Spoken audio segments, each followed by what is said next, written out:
નમસ્કાર વિદ્યાર્થી મિત્રો, ગુડ મોર્નિંગ। છેલ્લે આપણે દળની ચર્ચા શરૂ કરેલી હતી, બરાબર। દળનું માપન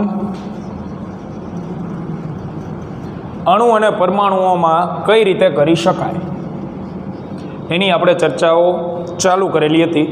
તો અણુ પરમાણુ માટે આપણે એક નવા એકમને વ્યાખ્યાયિત કરેલો હતો, નવો એકમ જેનું નામ હતું AMU।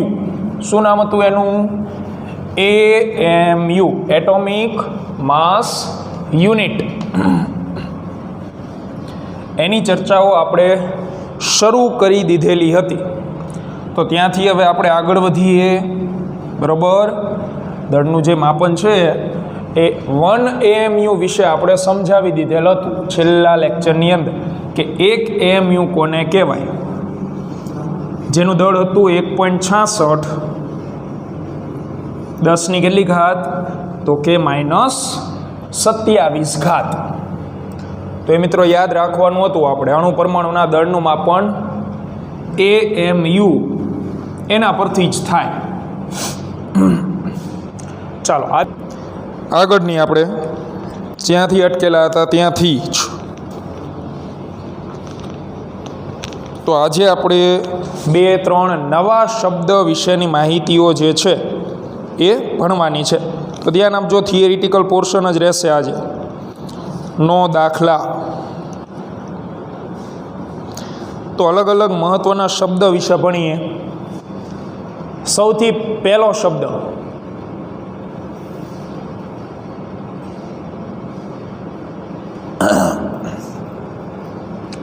ચોકસાઈ કોને કહેવાય? 3 શબ્દ વિશે આપણે ભણવાનું છે આજે, બરાબર। સૌથી પહેલો શબ્દ છે ચોકસાઈ। વ્યવહારમાં તમે સાંભળેલો હોય, એક્યુરસી જેને કહેવામાં આવે છે। તો ચોકસાઈની વ્યાખ્યા શું? ચોકસાઈ એટલે શું? તો એની સિમ્પલ એવી વ્યાખ્યા છે, તમે એવું સાંભળેલું હોય, ચોક્કસ મૂલ્ય કહો, એકદમ પરફેક્ટ એક્યુરેટ મૂલ્ય, એવું, બરાબર। તો ચોકસાઈ એટલે કોઈ રાશિનું તમે માપન કરો તો એનું જે માપેલું મૂલ્ય છે, કોઈ રાશિનું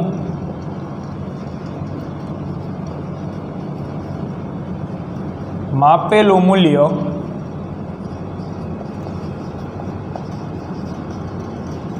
સાચા મૂલ્યની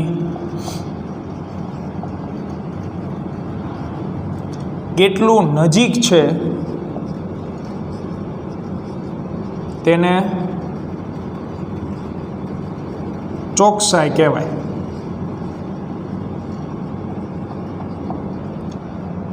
કોઈ પણ રાશિનું તમે માપન કરો અને એનું માપેલું જે મૂલ્ય છે એ સાચા મૂલ્યની કેટલું નજીક છે એને તમે કહી શકો ચોકસાઈ। દાખલા તરીકે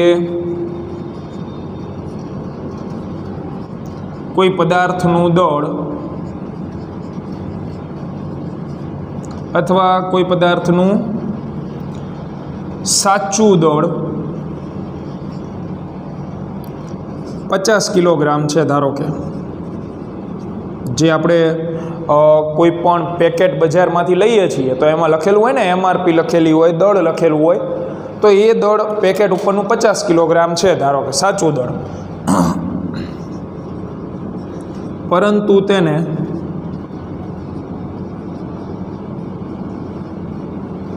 પ્રયોગશાળામાં પડેલા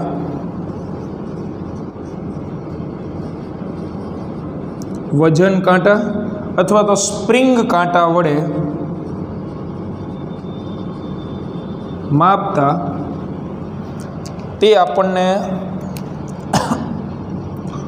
49.75 કિલોગ્રામ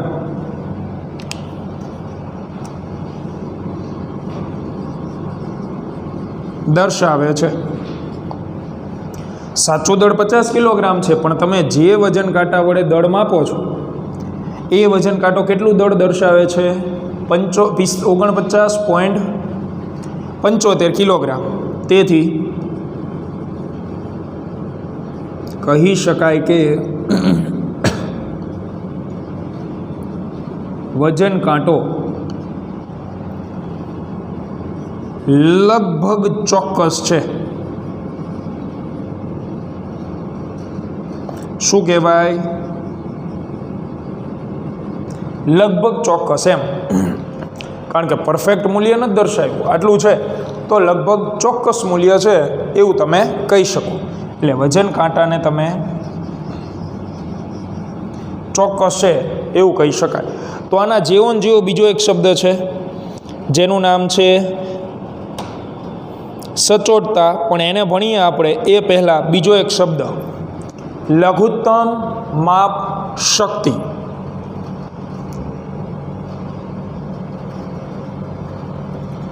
લઘુત્તમ માપ શક્તિ, જેનું શોર્ટ ફોર્મ છે, ટૂંકું નામ છે લમાસ. તો એ એમસીક્યુમાં લખીને આપશે, નીટના એમસીક્યુ હોય ને એમાં લખીને આપે કે લમાસ, તો એ લઘુત્તમ માપ શક્તિ છે. તો નામ ઉપરથી લઘુત્તમ માપ શક્તિ કોને કહેવાય? તો કે દરેક સાધનની અમુક હદ સુધી માપન કરવાની કેપેસિટી હોય, ક્ષમતા હોય. તો કોઈ સાધન કેટલી કેપેસિટી સુધી માપન કરી શકે છે એને તે સાધનની લઘુત્તમ માપ શક્તિ કહેવાય. બરાબર? તો એની જો ટેકનિકલ વ્યાખ્યા લખીએ આપણે કે કોઈ પણ સાધનની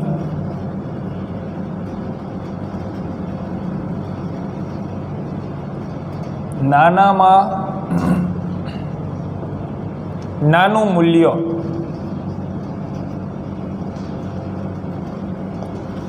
માપી શકવાની ક્ષમતાને જે તે સાધનની લઘુત્તમ માપ શક્તિ કહેવાય. કોઈ સાધનનું નાનામાં નાનું મૂલ્ય માપી શકવાની કેપેસિટી. ઉદાહરણ આપો એટલે આઈડિયા આવી જશે સરસ મજાનું. દાખલા તરીકે જે કાંડા ઘડિયાળ આપણે પહેરીએ છીએ અથવા તો ઓરડાની અંદર જે ઘડિયાળ હોય જેને આપણે સાદી ભાષામાં કહીએ કાંટા ઘડિયાળ,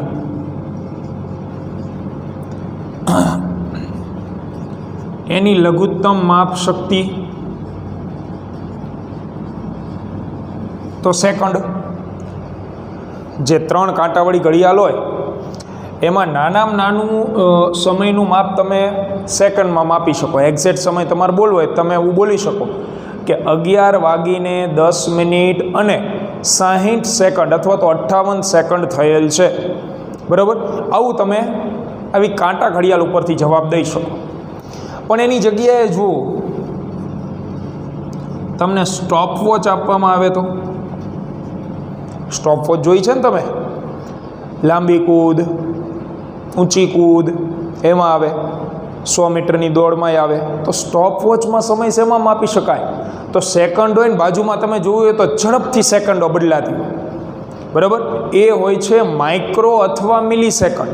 તો એની જે લઘુત્તમ માપ શક્તિ છે સ્ટોપ વોચની એ મિલી કે માઇક્રો સેકન્ડ છે. તો બંનેમાંથી વધુ સચોટ માપ કોણ આપી શકે તમને? ઓબ્વિયસલી સ્ટોપ વોચ જ આપી શકે ને. બરાબર? કારણ કે આનું તો સેકન્ડે કામકાજ પૂરું થઈ જાય. બીજું એક ઉદાહરણ તમને આપું, તમારા ધ્યાનમાં આવશે તરત.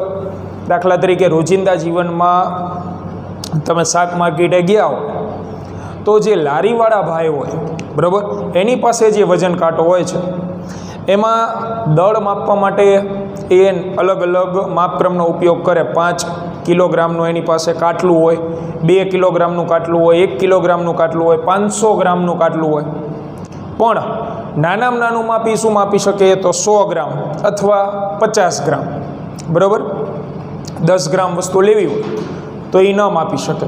પણ એની જગ્યાએ તમે મોલમાં જતા રહો અથવા ડી માર્ટમાં જતા રહો તો ત્યાં તમારે દાખલા તરીકે તમે શાક માર્કેટમાં કોઈ વસ્તુ લીધી એક્ઝેક્ટલી 300 ગ્રામ, તો એ તમને રાઉન્ડ ઓફ કરીને આપશે જ્યારે જોખે ને ત્યારે, કારણ કે એની પાસે પરફેક્શન છે જ નહીં કોઈ, એમ કે એક બટેકું કે કોઈ પણ વસ્તુ એ વધારે મૂકીને રાઉન્ડ ઓફ કરીને આપી દે તમે.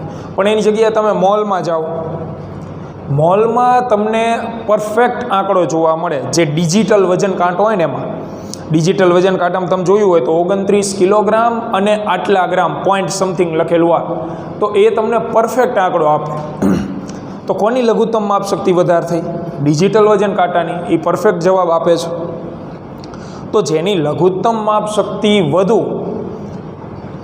એની ચોકસાઈ જે છે એ તમને વધારે જોવા મળે, કારણ કે લઘુત્તમ માપ શક્તિ જે છે, લઘુત્તમ માપ શક્તિ એના વડે તમને પરફેક્શન થોડુંક વધારે મળે. તો આના ઉપરથી બીજો એક શબ્દ જોઈ, સચોટતા અથવા પ્રિસિઝન. તો પ્રિસિઝન વિશે ભણીએ. ચાલો, ત્રીજો શબ્દ. આ બે શબ્દ ક્લિયર? તો શબ્દ નંબર ત્રીજો, સચોટતા.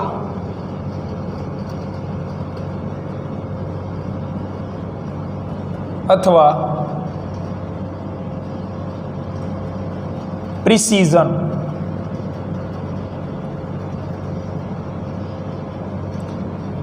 સચોટ મૂલ્ય. તો સચોટતાની વ્યાખ્યા છે કે કોઈ રાશિનું માપન કેટલી હદ સુધી કરવામાં આવે છે તેને કહેવાય છે સચોટતા.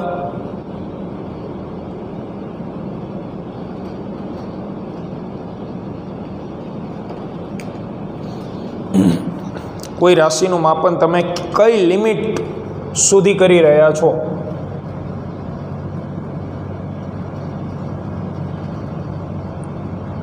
કોઈ રાશિનું માપન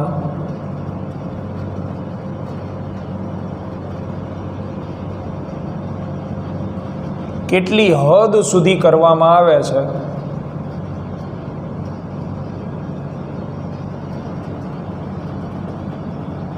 તેને શું કહેવાય?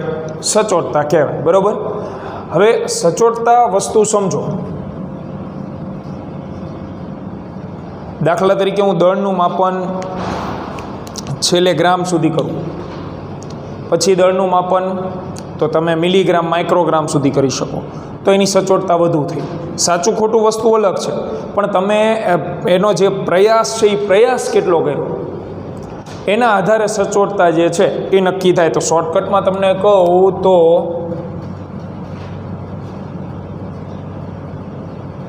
જે સાધનની લઘુત્તમ માપ શક્તિ વધુ તેની સચોટતા વધુ. જેની લઘુત્તમ માપ શક્તિ વધુ હોય એની સચોટતા વધુ, કારણ કે લઘુત્તમ માપ શક્તિ પણ ક્ષમતાની વાત છે અને આ પણ કંઈક ક્ષમતાની જ વાત છે. ઉદાહરણ આપો એટલે ક્લિયર થઈ જશે. દાખલા તરીકે એક દોડવીર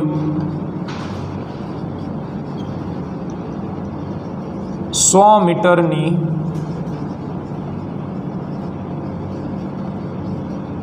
દોડ પૂરી કરે છે. બરાબર. તો એનું અવલોકન બે અલગ અલગ વિદ્યાર્થીઓ કરી રહ્યા છે અથવા અવલોકનકાર. તો એક અવલોકનકાર કાંટા ઘડિયાળ વડે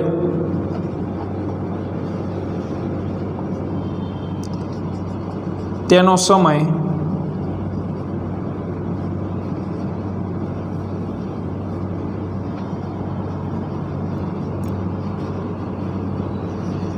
એક મિનિટ અને 15 સેકન્ડ નોંધે છે.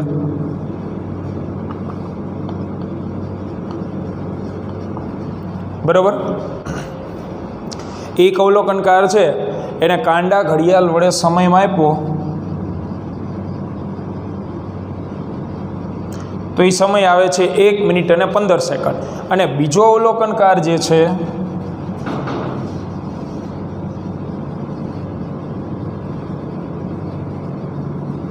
એ સ્ટોપવોચ વાપરે છે. તો બીજો અવલોકનકાર સ્ટોપવોચ વડે તેનો સમય 1 મિનિટ 15 સેકન્ડ અને 10 મિલીસેકન્ડ નોંધે છે.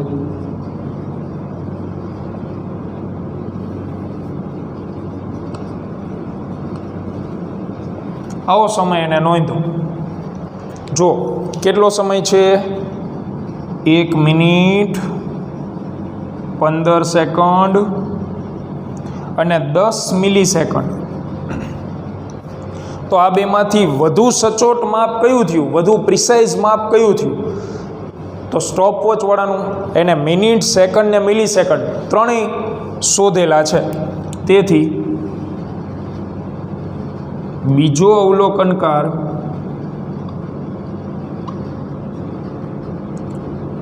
સચોટ છે,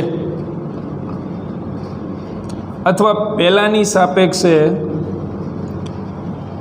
વધુ સચોટ તમે એને ગણી શકો. તો ત્રણેય શબ્દ એક સરખા જેવા છે એટલે આપણે જોડે લખાવેલા. ચોકસાઈ તો એ સાચા મૂલ્યની નજીક હોય, લમાસ તો એની લિમિટેશન હોય ત્યાં સુધીનું માપન, અને સચોટતા કેટલી હદ સુધીનું માપન છે એને કહેવાય સચોટતા. ચાલો આગળ નવો ટોપિક, સંપૂર્ણ રીતે.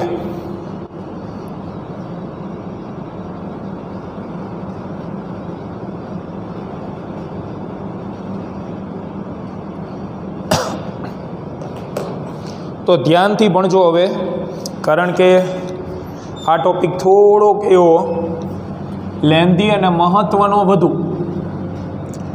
બરાબર. હવે ચેપ્ટરનો જે બીજો ભાગ છે એ શરૂ થાય છે.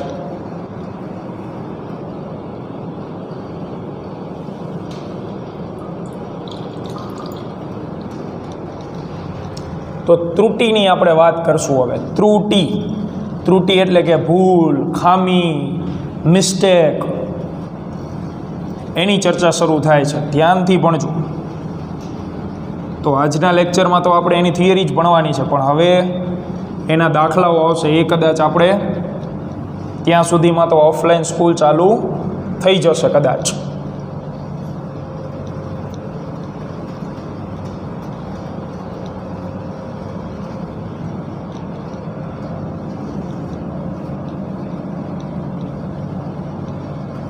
તો ત્રુટિ વિશેનો અભ્યાસ કરવાનો છે.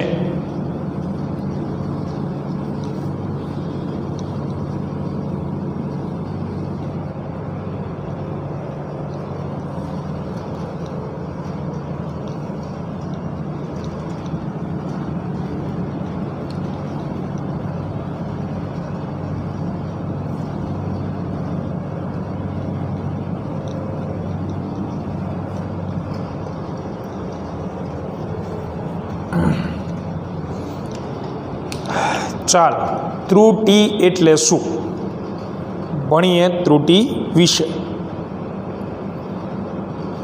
થઈ જાઓ એલર્ટ.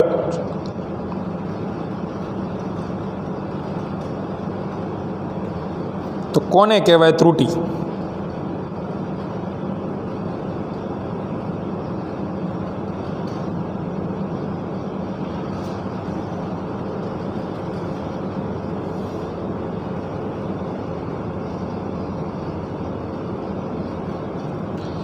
તો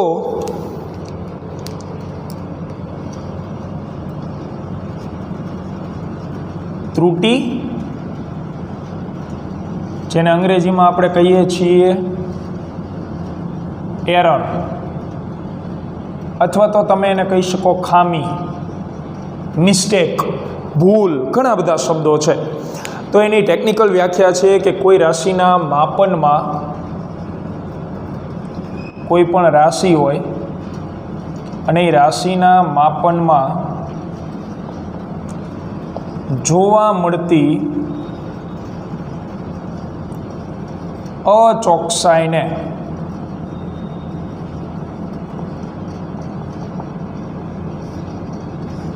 શું કહેવાય?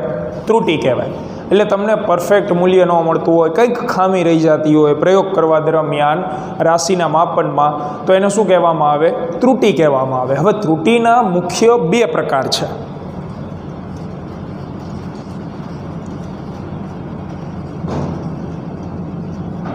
મુખ્ય બે પ્રકાર. પહેલો પ્રકાર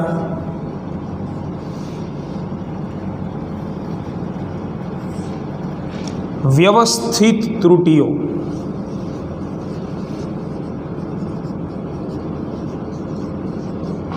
અને બીજો પ્રકાર અવ્યવસ્થિત ત્રુટિઓ.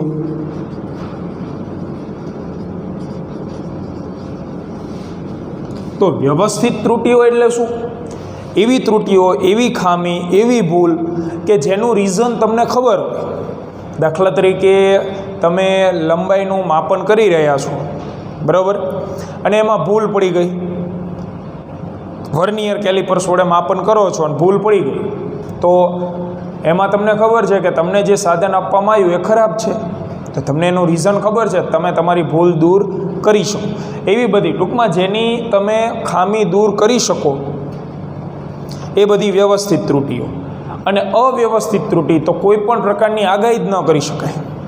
અચાનક જે ખામી ભૂલ ઉત્પન્ન થતી હોય એને કહેવાય અવ્યવસ્થિત ત્રુટિ, જેને દૂર કરવી મુશ્કેલ છે. તો વ્યવસ્થિત ત્રુટિના પાછા 3 પેટા પ્રકાર.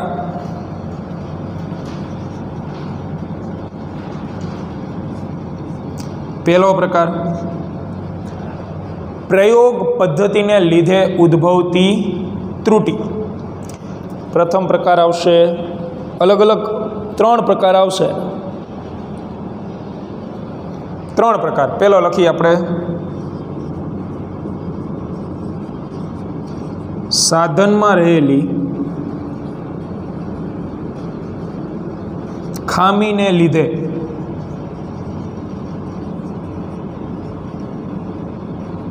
ઉદ્ભવતી ત્રુટિ. એટલે સાધન જ ખરાબ હોય તો તમે એના વડે જે માપન કરશો રાશિનું એમાં ભૂલ આવવાની જ છે, તો તમે એને દૂર કરી શકો સાધન બદલાઈને. બીજું, પ્રયોગ પદ્ધતિ ને લીધે ઉદ્ભવતી ત્રુટિ. એટલે તમે જે અવલોકન કરી રહ્યા છો પણ તમારી જે મેથડ છે પ્રયોગ કરવાની એ ખોટી હોઈ શકે, તો એના લીધે પણ ત્રુટિ ઉત્પન્ન થાય. અને ત્રીજી, વ્યક્તિગત ત્રુટિ. એટલે કે પ્રયોગની પદ્ધતિ પણ સાચી છે, સાધન પણ સાચું છે, પણ પ્રયોગ કરનાર વ્યક્તિ એની પાસે જ્ઞાન નથી પ્રયોગ કરવાનું, તો પણ અવલોકનમાં ભૂલો આવશે, તો એ વ્યક્તિગત ત્રુટિમાં આવે. તો મિત્રો આ 3 કયા પ્રકારની થશે? વ્યવસ્થિત પ્રકારની ત્રુટિઓ થશે. તો હવે ભણીએ દરેક ત્રુટિને ડિટેલમાં.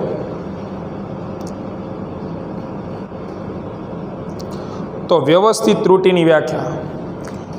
વ્યવસ્થિત ત્રુટિની સિમ્પલ વ્યાખ્યા આવશે કે આ ત્રુટિઓ રાશિના માપન દરમિયાન માત્ર એક દિશામાં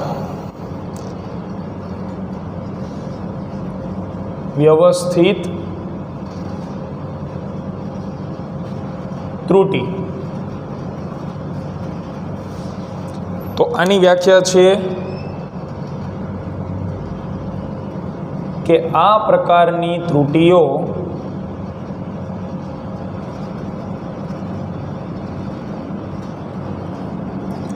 રાશિના માપન દરમિયાન માત્ર કોઈ એક જ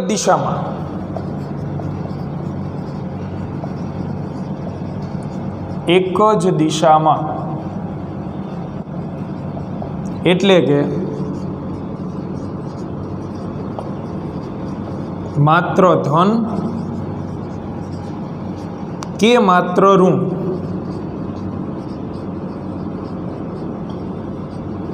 એમ જોવા મળે છે.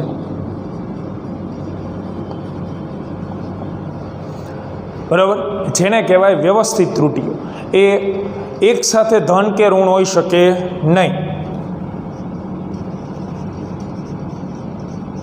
આ ત્રુટિઓ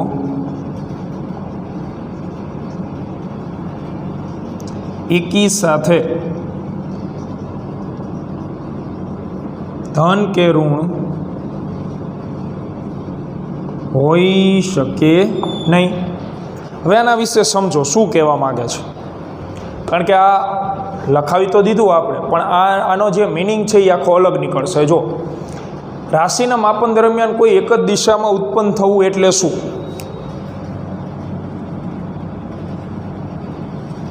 આનો શું મિનિંગ સમજવાનો, અથવા તો માત્ર ધન કે માત્ર ઋણ, એનો મિનિંગ શું? તો હું તમને એક ઉદાહરણ આપું, બરાબર? એ સમજી લો. જે મિત્રો લેક્ચર જોઈ રહ્યા છે એને ખબર પડશે, બાકી આની PDF વાંચીને આઈડિયા નહીં આવે તમને. દાખલા તરીકે હું તમને એક વજન કાંટો આપું છું જે ખામીવાળો છે, ભૂલવાળો છે, ટેકનિકલી એમાં કંઈક તકલીફ છે, અને એ દર વખતે આપેલી વસ્તુનું દળ વધારે જ દર્શાવે છે. મારી પાસે જે વજન કાંટો છે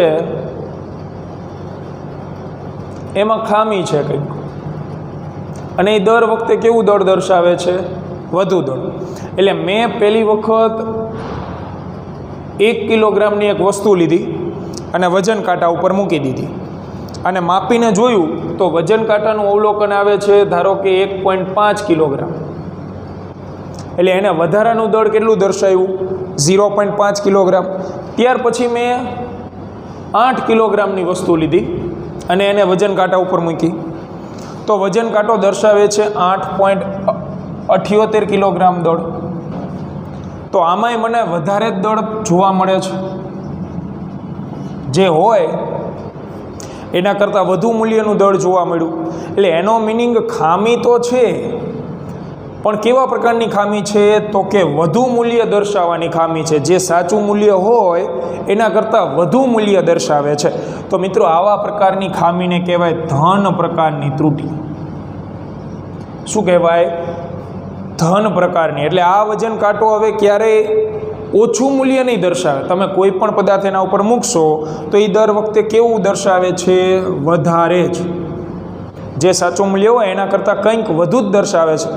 તો એનો મિનિંગ થયો કે એની અંદર કેવા પ્રકારની ત્રુટિ રહેલી છે? ધન પ્રકારની.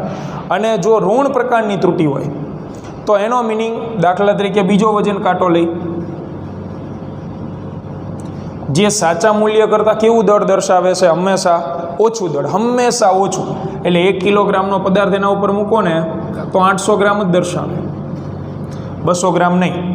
8 કિલોનો મૂકો તો 7.5 કિલોગ્રામ જ દર્શાવે છે, ઉપરનો 0.5 નહીં. તો એનો મિનિંગ એ ઓછું માપ દર્શાવે છે મિત્રો. તો એમાં કયા પ્રકારની ત્રુટિ ગણાય? ઋણ પ્રકારની ત્રુટિ. એટલે વ્યવસ્થિત ત્રુટિમાં એવું હોય કે કોઈ પદાર્થ એક દિશામાં, એટલે કે જો દર વખતે વધારે માપ જ દર્શાવતો હોય તો એ છેક સુધી, જ્યાં સુધી ત્રુટિ સોલ્વ ન થઈ જાય, એને દૂર ન કરી દો, ત્યાં સુધી વધારે માપ જ દર્શાવશે. અને જો ઓછું દર્શાવતો હોય તે ઓછું જ દર્શાવશે. ક્યારેય એવું જોવા નહીં મળે કે અડધા અવલોકનમાં વધુ માપ છે અને અડધા અવલોકનમાં ઓછું માપ છે, એવું નહીં મળે. બરાબર? તો એને કહેવાય ધન અને ઋણ પ્રકારના અવલોકનો. બરાબર? વસ્તુ ક્લિયર છે? ઓકે. તો વ્યવસ્થિત ત્રુટિમાં મિત્રો આવું જોવા મળે. કાં તો તમને માપેલ મૂલ્ય જે છે એ સંપૂર્ણ રીતે સાચા મૂલ્ય કરતાં દર વખતે વધારે જોવા મળે, કાં તો કેવું જોવા મળે? ઓછું. તો આ વ્યવસ્થિત ત્રુટિ.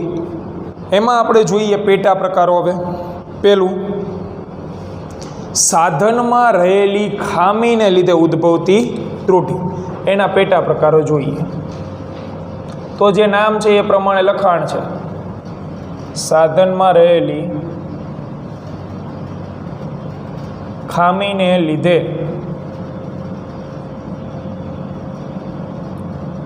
ઉદ્ભવતી ત્રુટિઓ.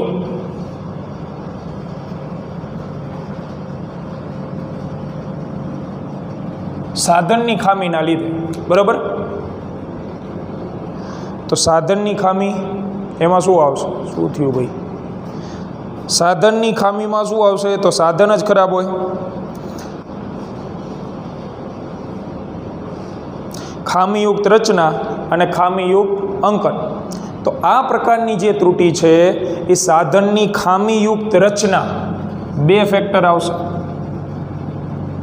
આ પ્રકારની ત્રુટિ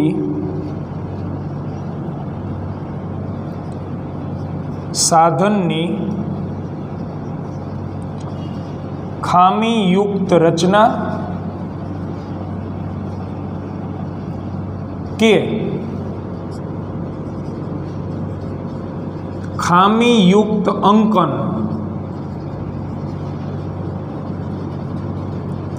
ના લીધે ઉદ્ભવે છે. આને કહેવાય મેન્યુફેક્ચરિંગ ડિફેક્ટ. જ્યારે સાધન બનાવવામાં આવેલું હોય ત્યારે જ કંઈક તકલીફ રહી ગઈ તો એ કોઈ મૂલ્યનું સાચું માપન નહીં કરી શકે કોઈ પણ રાશિનું. અને બીજું છે ખામીયુક્ત અંકન. તો માપન દરમિયાન જે કાંટો હોય એમાં કંઈક તકલીફ હોય તો એ તમને મૂલ્યો સાચા ન મળે. એનું ઉદાહરણ આપી, દાખલા તરીકે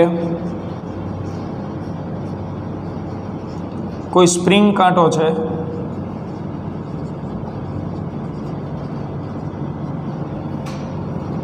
કોઈ સ્પ્રિંગ કાંટા પર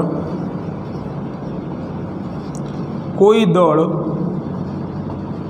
મૂકેલું ન હોવા છતાં તે 0.5 કિલોગ્રામ પર ધારો કે સ્થિર રહે છે. બરાબર? આવું ઘણા બધાએ જોયું હોય. તમે અમુક વખત દુકાને જાઓ, બરાબર, તો ઓલા સ્પ્રિંગ કાંટો અથવા જે વજન કાંટો હોય એના ઉપર કંઈ વસ્તુ નથી મૂકતા, છતાં એમાં આંકડા દેખાડે 0.050, 0.020 એવું દેખાડે છે ને. તો એ ખામી થઈ. એટલે શું થાય કે કોઈ દળ નથી મૂકેલું છતાંય 0.5 કિલોગ્રામ પર સ્થિર છે, તો આ કાંટો 2 કિલોગ્રામ દળ ધરાવતી વસ્તુનું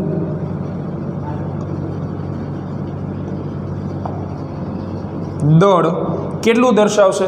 જેનું સાચું દળ 2 કિલોગ્રામ છે એનું આવડો આ કાંટા વડે જો દળ માપવામાં આવે તો એ કેટલું દર્શાવે? કંઈ નથી મૂક્યું છતાં 0.5 છે તો એ દર્શાવશે 2.5 કિલોગ્રામ. જે ત્રુટિયુક્ત ગણાય.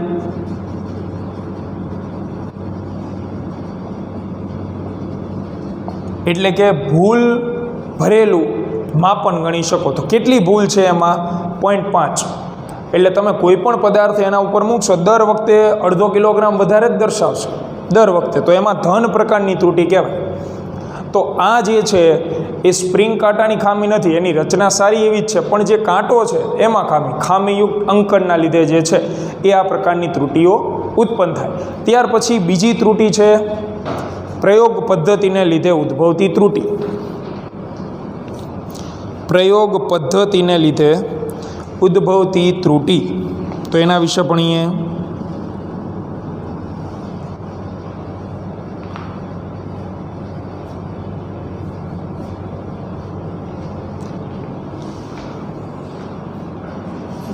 તો પ્રયોગ પદ્ધતિને લીધે ઉદ્ભવતી ત્રુટિમાં મિત્રો શું આવશે?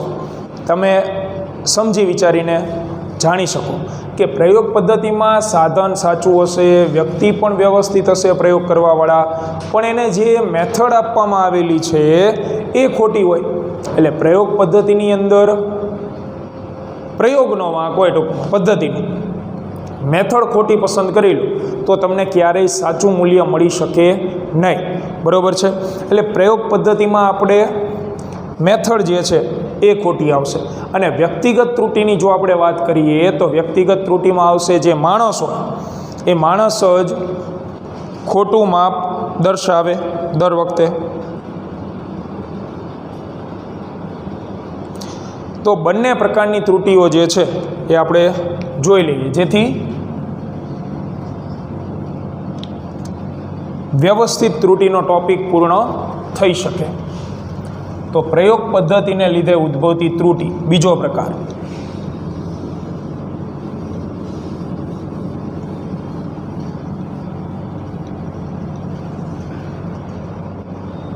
तो एमां सरस मजानी आकृति एक आपी दઈએ આપણે તમને એ તરત ખબર પડી જશે। प्रयोग पद्धतिने लीधे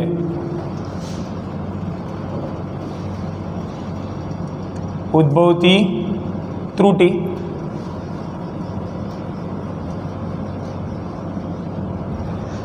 तो एक बीकर आपीए छीए आपणे अने बीकरमां मारे तळियानुं तापमान जे छे ए शोधवुं छे।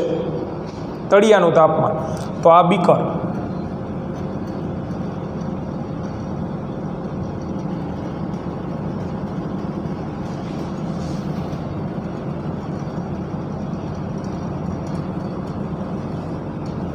जेमां नीचे आपणे मीणबत्ती मूकेली छे એટલે ટૂંકમાં આને તમે ગરમ કરી રહ્યા છો અને પાણી ભરેલું।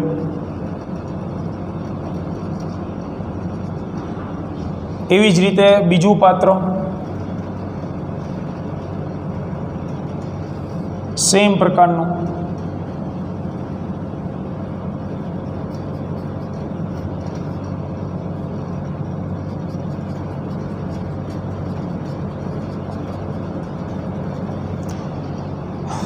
आने पण आपणे नीचेथी गरम करी रह्या छीए।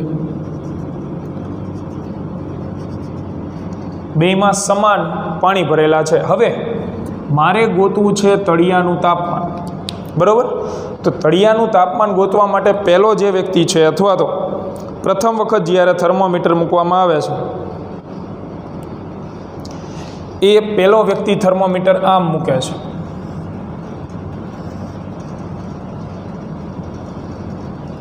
बीजो व्यक्ति આવી રીતે મૂકે છે।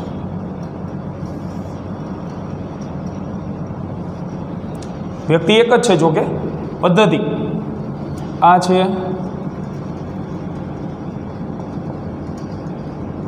થર્મોમીટર।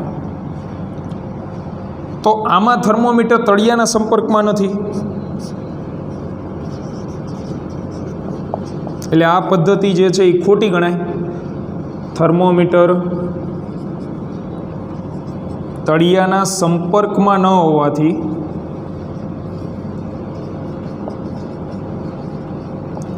साचुं तापमान न दर्शावे।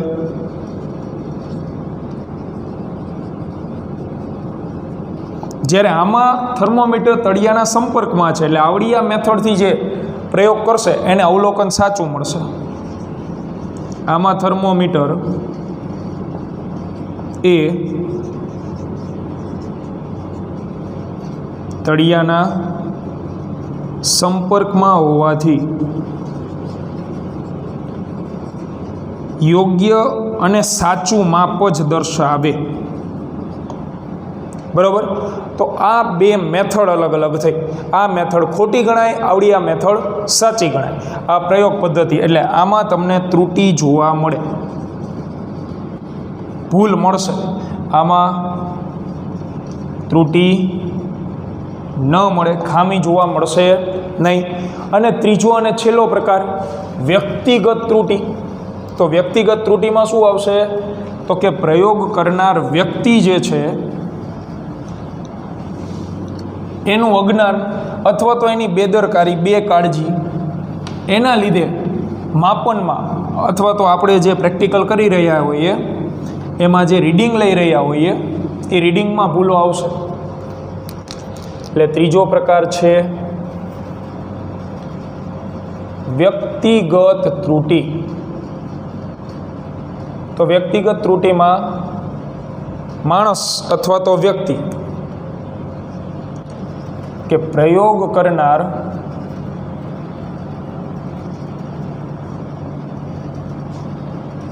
વ્યક્તિની અજ્ઞાનતા, बेकाळजी एटले के बेदरकारी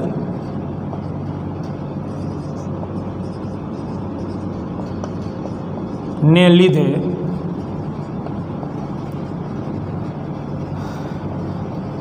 आ प्रकारनी ત્રુટિ ઉદ્ભવે છે, બરાબર. તો આ ત્રીજા પ્રકારની અને છેલ્લી ત્રુટિ, એટલે આમાં બીજો કોઈ ઉદાહરણ આપણે ન આપી શકીએ. તો આ 3 પ્રકારની વ્યવસ્થિત ત્રુટિઓ, અને આને તમે બહુ આરામથી જે છે એ દૂર કરી શકો. તો દૂર કરવાના જે આપણે ઉપાયો છે એ આના પછીના લેક્ચરમાં જોશું, અને અવ્યવસ્થિત ત્રુટિની ચર્ચાઓ પણ હવેના લેક્ચરમાં કરીશું. વ્યવસ્થિત રીતે ત્રુટિઓ વાંચી લેવી. મળીએ નેક્સ્ટ લેક્ચરની અંદર.